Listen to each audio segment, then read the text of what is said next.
Spencer Boyer, former US Deputy Assistant Secretary for Defence for European and NATO Policy, under the administrations of both President Obama and President Biden. Good to talk to you tonight, Spencer.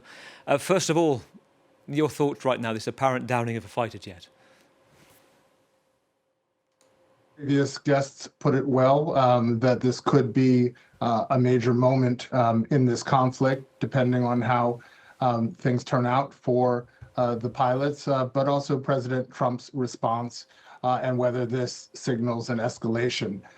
As we saw in President Trump's remarks to the nation a couple of days ago, he has been trying to project an era of victory, declaring victory without clearly defining success, and giving, frankly, a lot of conflicting information and signaling that he was planning to escalate over the next 2 or 3 weeks and bring them back to the Stone Age where he said that they belong, which, ironically mirrors language that we used during Vietnam. So we'll see how this development affects his thinking. According to the British Air Force, former Air Force officer Mikey Kaye, a former assault helicopter pilot, he's been on this programme recently. He said that the pilot or crew have survival aids inside their vests. He said they have a beacon to call for help to alert Combat Search and Rescue Agency, which are on 24-hour standby, which automatically pinpoints the area that they have been downed as well, and that they should have a short-barrel pistol on them as well. So for the US, this is about getting to the ground pretty quickly. Give us an idea, Spencer. You've been in the Pentagon, you've been at the White House, of what might be going on behind the scenes in those places.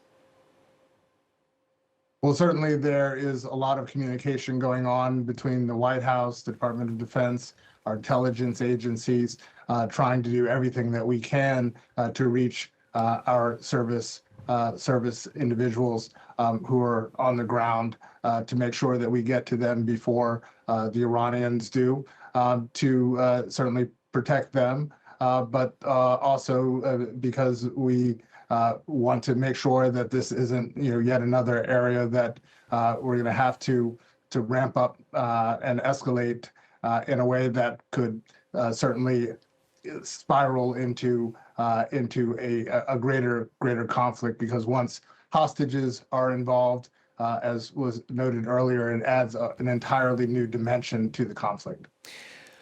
You have to go back years, decades, for an equivalent when it comes to a downing and the capture. And again, we're hearing that one could be rescued. We don't know about the other crew, or if and whether there were other crew. So we're still in the early stages of information right now. And of course, whatever Tehran says, the regime, we take it with a pinch of salt, no more than that.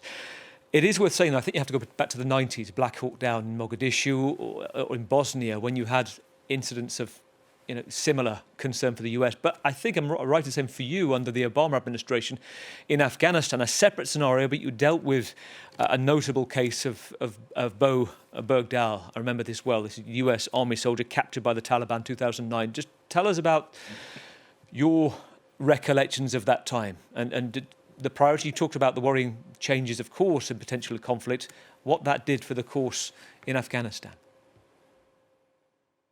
Well, again, we're always thinking first and foremost about protecting lives of American servicemen and women who are on the ground. And when there's a hostage situation, there is obviously a whole host of scenario planning that is done. There are experts whose jobs it is to really anticipate and figure out how to best protect those individuals, get them back if they have been captured, and then, of course, trying to talk to the adversary to figure out a way to potentially, come to an agreement about those service individuals who have been captured. But as I was noting, it adds another dimension to things. You can anticipate that the adversary will use the hostages, as we've seen in other conflicts, to try to extract concessions. And our goal, first and foremost, is to get them back safely and as quickly as possible. And we've seen this in other conflicts as well. So, I have great faith in those who are the experts within our government, again, in the Department of Defense, intelligence community, State Department, and elsewhere, that they are trying to do the utmost planning as quickly as possible to minimize potential harm to those who are on the ground. I'd also like to get your key thoughts on NATO tonight. We have Mark Rutte going to the US in a few days' time. Before I ask you about that, it's just one more thought on what's going on, what's unfolding in Iran right now. We know, and you touched upon this before, Iran is an expert in hostage diplomacy. It goes back to the 1979 hostage crisis and beyond, Westerners who are kept for political capital. Who is, though, in the regime? When we hear about President Trump saying that they've gone down to 4 layers of the regime, in his latest speech, the nationwide address, saying that they are, quote, more reasonable now. Is there somebody within that remit you think that shows the way towards an off-ramp, whether it's the president, whether it's the foreign secretary, or are those just words? Is that just rhetoric that this regime is, quote, more reasonable? Unfortunately, I think that that's just rhetoric. The IRGC remains in control and able to retaliate. Ayatollah Khamenei's son is now in control, and most estimates by intelligence and other officials are that he's even more hardline than his father. So there really hasn't been any kind of real regime change. I think that is part of an effort by President Trump to try to paint everything that is going on now as moving according to schedule, and that we're nearing victory. But as was mentioned by one of your previous guests, the fact that we're still needing to escalate, the fact that he said that they have been essentially neutered and aren't able to project power anymore. We see that that's not true in terms of what they're able to do in the Strait of Hormuz. That they are not able to essentially have any kind of air power, naval power, et cetera.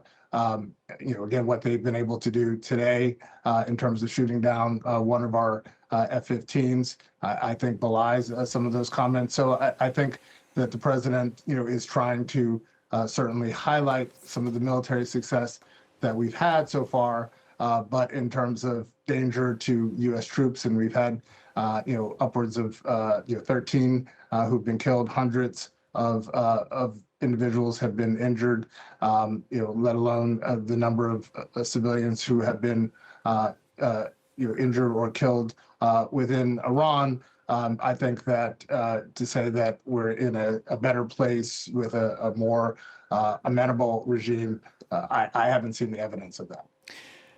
I mentioned NATO. I would like to get your thoughts. We are a few days' time from Mark Rutte, the NATO Secretary General, going to see President Trump. The White House pre-scheduled visit. We're told he's ever chipper, he's ever emollient style, but rumours built, as you know, this week that President Trump, some reports, was looking for an exit from NATO. He might have announced it during his nationwide speech. He didn't. In that 18 minutes, he stayed away from a mention of NATO, but he has called NATO, again, a paper tiger, its members cowards. Where do you see kind of the immediate future of NATO right now as a result of that? Well, President Trump has been openly musing about withdrawing the United States from NATO because of its lack of cooperation in Operation Epic Fury in Iran, including his grievances about the denial of airspace and accessing, ability to access basing in some countries for the operation. But given that there was no consultation with European allies before the war began, no clear endgame shared, no post-war plan, I think that their response and their cautious approach has been fully predictable. I think from a European perspective, this looks less like a last resort and more like a war of choice where we had other options. I think it's important to emphasize that in the last administration in 2023, Congress passed a law requiring congressional approval to exit NATO. So despite President Trump's comments that he's considering it, there are legal barriers, serious legal barriers. We've seen that President Trump has a willingness to challenge clear-cut laws in many different areas that go against his wishes. And he could certainly do other things to disrupt NATO, including reducing military personnel or refusing to uphold Article 5, our mutual defense treaty. Fortunately, we're not there yet. But I think that it's really important for all of us to remember that the only time that Article 5 has been invoked was to come to the aid of the United States post 9/11. And NATO allies have been with America through numerous security operations of critical importance to the United States, including Afghanistan. They've lost hundreds of lives fighting by our side. And the reality, which is no less true today than it was at NATO's founding in 1949, there is no global challenge we can effectively tackle without our strongest allies in NATO. And finally, I think that the geopolitical bottom line is that Russia is the big winner in this rift within the alliance, with more U.S. capabilities potentially flowing to the Middle East as opposed to Ukraine, easing of U.S. sanctions on Russian oil, and the fact that nothing has been done about Russia's support for Iranian operations targeting American assets. All of this is music to Putin's ears. A brief thought, because you mentioned two things that kind of striking parallels to where things are. One, about the legal bindings to NATO for the US, but two, as you point out, President Trump's ability to speed through them. We saw that this week, didn't we, with the building of the ballroom and the Supreme Court catching up with that and putting a pause to it. When you look at when you have conversations with former NATO colleagues and within the EU as well, when you hear suggestions that NATO is endangered, how much credence would you give that? I don't give much credence to the fact that NATO itself is endangered. It is, still the strongest, most important security alliance that the world has ever seen. And whether or not President Trump recognizes this, I think the majority of Republicans do. Sometimes they might not speak up as much as they could, but there's been long bipartisan support for NATO within Congress, and that's why they passed the law in 2023, and including Secretary of State Rubio was one of those who was very much behind that. So I believe that there are those who understand that we're not going to be able to push back on most of the challenges that we face, global adversaries, without NATO. It's our most important alliance. So certainly we are going through a very tough stretch right now.